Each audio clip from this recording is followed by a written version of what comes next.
know those times where you're playing the saxophone so well that you make your girl orgasm so good that she fucking cries? What are you gonna do, Johnny? I'm gonna dedicate this to you.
Yeah, so, welcome back to the channel, guys. Back with another review for you guys, this time from Severin Films. As you guys just saw in my recent unboxing video, or whatever you want to call it, I picked up about 12 titles from the sale that they had, and this is one of the ones I was going to watch first. As you saw in that video, this and The Boys Next Door were the two I was going to watch first, and I've already watched one, surprisingly.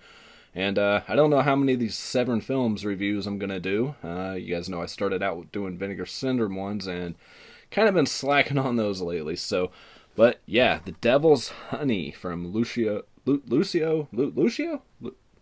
Yeah, Fulci. I always have a hard time saying his first name. I don't know why. Yeah, with this awesome cover. I really wish I had the slip cover to it. It's really nice looking.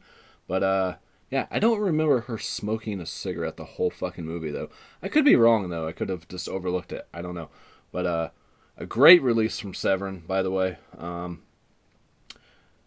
with a few issues, which I'll get into here in a second.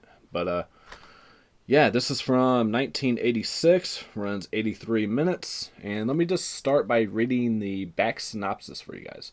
And then I'll give you guys my thoughts and go over the features and everything. So, Fulci's extreme erotic shocker, now uncut, uncensored, and restored for the first time ever in America.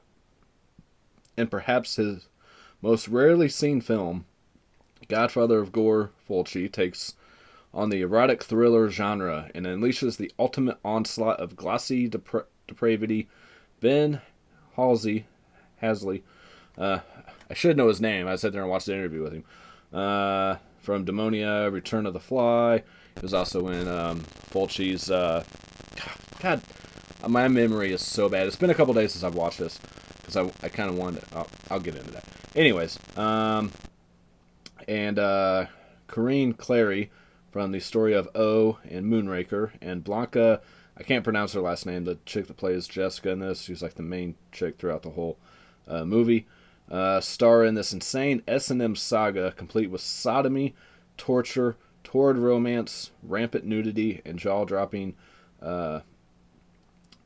cavalcade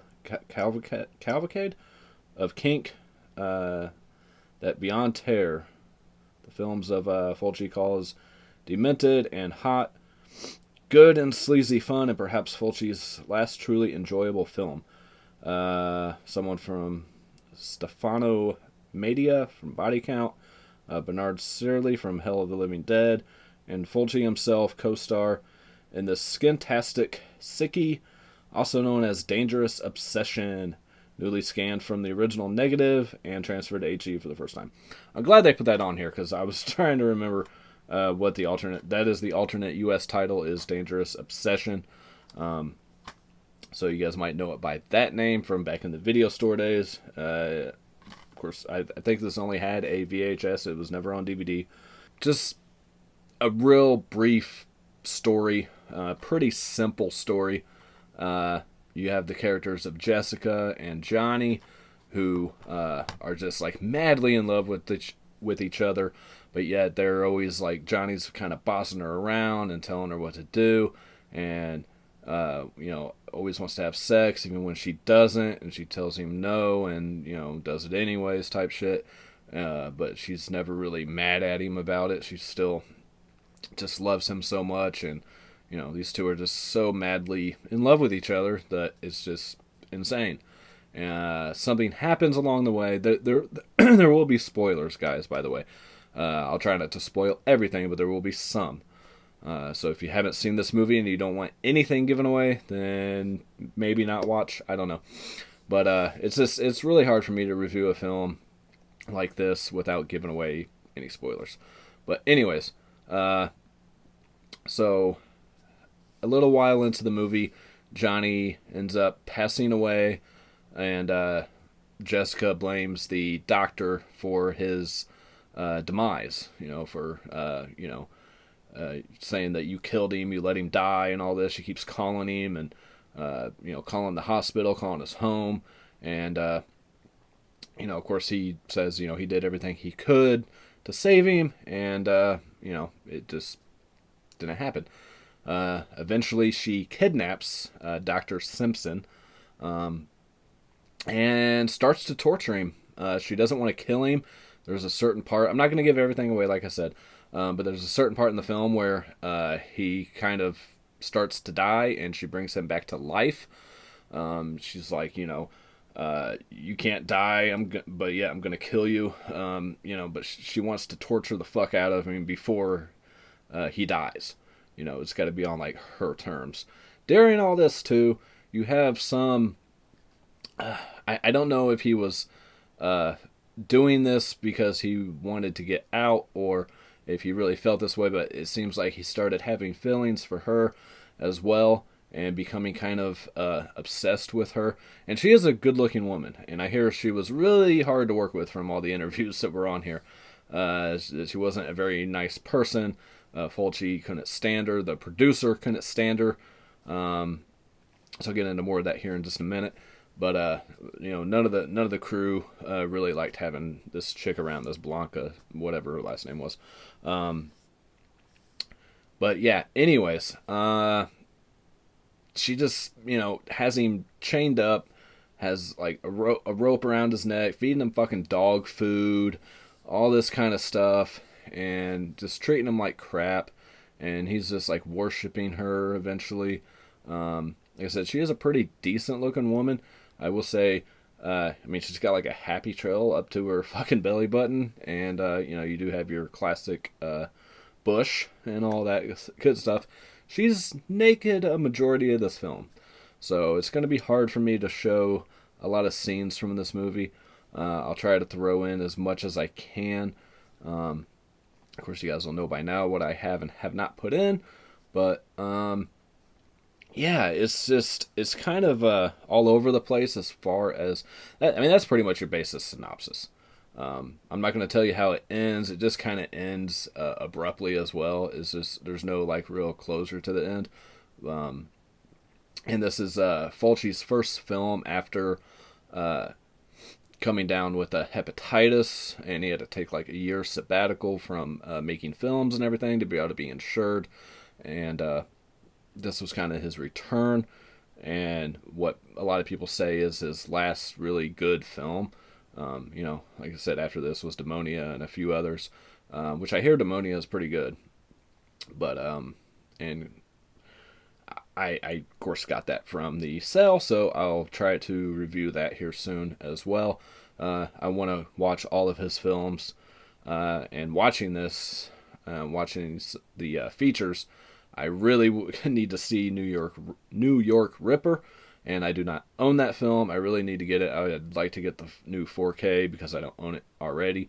I have like Maniac and some others from Blue Underground, so I don't really want to double dip on those. I do have Fulci's Zombie from them as well. I know they did 4K on that, but it's like rebuying stuff over and over gets a little old, and these are like $40 a 4K. So the transfer to this film is really all over the place. Like the beginning of it was like VHS quality, and then some of the scenes are crystal clear, and then it's not. But from what I hear from watching some of the behind the scenes, some of the interviews, they filmed a lot of the parts with Jessica and Johnny in a different location. Like a lot of the other actors never even met the guy that played Johnny, and the actor, I forgot his name already. What was it? Stefano. He actually passed away really early at like 49, I think, from like I believe it was cancer. So that's pretty sad. It seems like he would have had a pretty good future, but yeah, it's not the best quality I've seen on a restoration, but I'm sure they did the best they could with the elements that they were given and everything. There's only so much you can do with what it was shot on, but it seems like it could have been a little bit better. Let me know what you guys think of the quality of this, if you guys have seen this release from Severin. So yeah, overall, I ended up actually enjoying this film overall, to be honest. It started out, I didn't really care for it, like the first half of it, when it was a lot of the Jessica and Johnny stuff going on. Johnny being kind of this wild, crazy guy who just, always about sex and doing crazy stuff like riding your motorcycle with her on the back and trying to get her to give you a fucking hand job while you're driving and you're all over the road and shit, and kind of living life on the edge. That part just, it kind of fell flat for me in that first half of the movie. But once she kidnaps Dr. Simpson, it really takes a different direction, really takes a darker tone, and I really started getting into the movie a lot more. I guess that tells you right there that I'm a fucked up person, I guess, because when she started doing the fucked up shit, that's when I found the movie more enjoyable. But it just, I don't know, something about that first half, and you do get to listen to a lot of good jazz from that saxophone. It was basically like the same one or two songs over and over. And even during like the menus and stuff, when I was going to the other features and things like that, and then I had just the menu on for a little bit doing other stuff, and that same song playing over and over and over, it never really got annoying for some reason. Like, it's a real soothing sound. I don't really listen to a lot of saxophone jazz type stuff, but it's actually some really good music in here. Which obviously it's really good because it made her do a lot of things. But I will say too, it was kind of weird that every time this chick would orgasm or whatever, she'd just like cry. I don't know if that's a good thing or a bad thing. Like, I wouldn't know. Like, if I was with some chick and she was crying, I'm like, what the fuck, But if any women are watching, let me know if that's like a good sign, because I don't know. I've never had that happen. So, yeah. But I guess being all crazy and kind of psycho and stuff, maybe you do things different. I don't know. But overall, like I say, I really ended up enjoying this film. I took a couple days. Like I said earlier, it's been a couple days since I watched it, because I wanted to take a couple days to really reflect on this film. A lot of times people do reviews like right after they watch them, and I've done that before myself, which is good because you remember everything, it's fresh in your mind. But at the same time, certain things that you think, well, I didn't really like that about this movie, or I really did like that about this movie. Once you ponder on things for a couple days, you think, well, you know what? Now that I think about it, it kind of makes sense that, she did this or he did that, or, this part of the movie I didn't think fit, but now that I really think about it, it kind of makes sense now.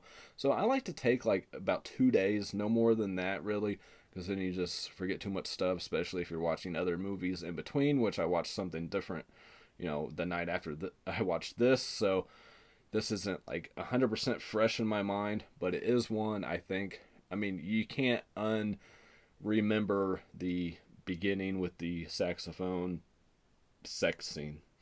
That's something you'll never get out of your head, and it's the only time I've ever seen that in a film. Maybe it's been done before, I don't know. Not in anything I've ever seen, but I think the acting in here is pretty good too overall. You do have that Brett Halsey. He's probably the best actor in here. Of course, he's an American actor that went over to do Italian films for a good chunk of his career, because that's where they were pumping out, hundreds of movies a year. Like 400 or 500 movies compared to 100 movies over in the States. And kept him working. But yeah, overall, I definitely recommend this one if you guys are into like erotic thrillers and things like that. The women in here are really attractive. Even Dr. Simpson's wife, amazing body on her. Like I said, the Jessica chick, beautiful body, a little bit flat, but still nice. Without the hair going all the way up. I don't know what's up with that, but it's Italian film from 1986, so I had to look at the date again. Sorry. But overall, I really recommend this one, guys. At least watch it once for sure. And you do have this purchase alone, and I don't know how many other releases have like this many features about Fulci. Of course, I have ordered the Fulci for Fake in another order that I have coming in, and I want to learn more and more about him. And he does have one scene. I know it says co-stars. I guess he appeared in a lot of his films too, where he plays a street vendor in this for one scene. And like I say, I'm not too familiar with Fulci, so but looking at some of the pictures during the interviews and things like that, I did see, he was a lot thinner in this than his appearances before this. So you can definitely tell the hepatitis was really kicking his ass. He looked pretty frail in this. It looked normal to me, but I guess he was a bigger guy before that. And his health during this whole movie wasn't very good. But on here you do have the Devil's Halsey with Brett Halsey, and that's probably the best interview on here. The other couple interviews on here, not quite as good, mainly because they're subtitled. This is the only one that is not, and it really talks about his career a lot, up to this point. A lot of the other films that he worked on. I mean, it's not very long. I think it's only like 12 to 15 minutes or something like that. But he does talk about a lot of the other films he worked on and his experience with Fulci. Apparently, he was one of the better liked actors that Fulci worked with. He was like one of the only actors on this movie that he wasn't yelling at or anything like that. I hear Fulci could be a real pain to work with, but like real bossy and stuff. But I guess those two got along flawlessly, so that's it's good to know.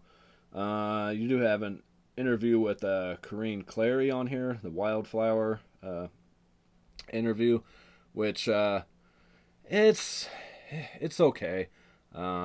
She talks about her experience with of course with Fulci and some of the other films that she worked on and things.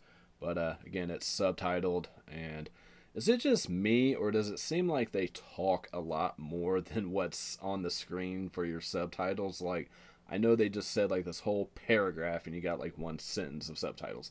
I don't know. It's weird. But maybe that's just the way the language translates, to a shorter thing in English. I don't know. I don't know my languages. I barely speak fucking English here. All right. You do have Producing Honey interview with the producer, Salvani. I'm terrible at pronouncing these fucking Italian names. Sorry. And you do have a scene in here as well with the producer, has a little cameo in the hospital. Throat's getting really dry. Sorry. And it reminds you of the good old days when you could smoke in the hospitals. Good times. Looking at it now, it's like, what the fuck were we ever thinking smoking in hospitals? Like, that's like smoking on an airplane. Those two just don't make any fucking sense. But he, like I say, he does make a cameo in here. And his interview was pretty fascinating. And you do learn, I believe from Halsey's interview, actually, that the producer ended up punching the I already forgot her name, the Blanca chick that plays Jessica, as she was going to the airport and taking off and everything. He just like punches her in the fucking jaw, I guess, from the story that he told, because he's been just waiting for that the whole fucking time they were making this movie, because she was such a pain to work with. I thought that was pretty fucking funny, but it's a pretty interesting interview, and he talks a lot. I mean, a lot, and fast. The Devil Sax, an interview with the composer.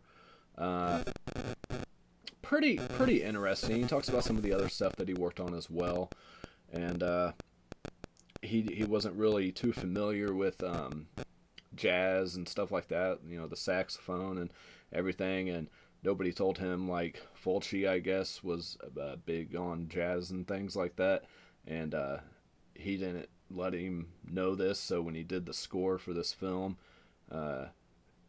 yeah, I don't know where I was going with that. He was surprised to find out this information about Fulci, and he ended up liking the score and everything like that. But anyways, so those other, what are they, 3 interviews? They're okay, but the one with Halsey is definitely the best, along with the Stephen Thrower on The Devil's Honey. That's a pretty interesting, very informative interview, or whatever you want to call it. I really learned a lot about Fulci during that, and during the next one, the audio essay with Troy Hallworth. Very, very informative. It covers a lot of his other films as well. Talks a lot about why can't I ever talk?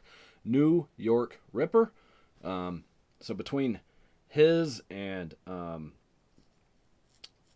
the Stephen Thrower one, man, I really got to get that New York Ripper, man. I got to see that movie.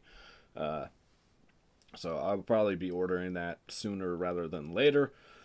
And then you had an alternate opening, which I'm trying to think of what the difference was in it. I think it was just like, I did watch it. I know that I did. I'm trying to think of what the difference was. I think it started something about the sex scene was like a different placement or something. I don't know, but the opening they went with definitely worked better. I can't really remember. Damn it. See, it's been a couple days. That's the downside. But very, very informative features on here. Very well worth the purchase of this film, just for the features alone. I mean, I couldn't stop watching these features. Like, it was so late, and I really needed to go to sleep, and I had the last one, the the Troy Hallworth one left.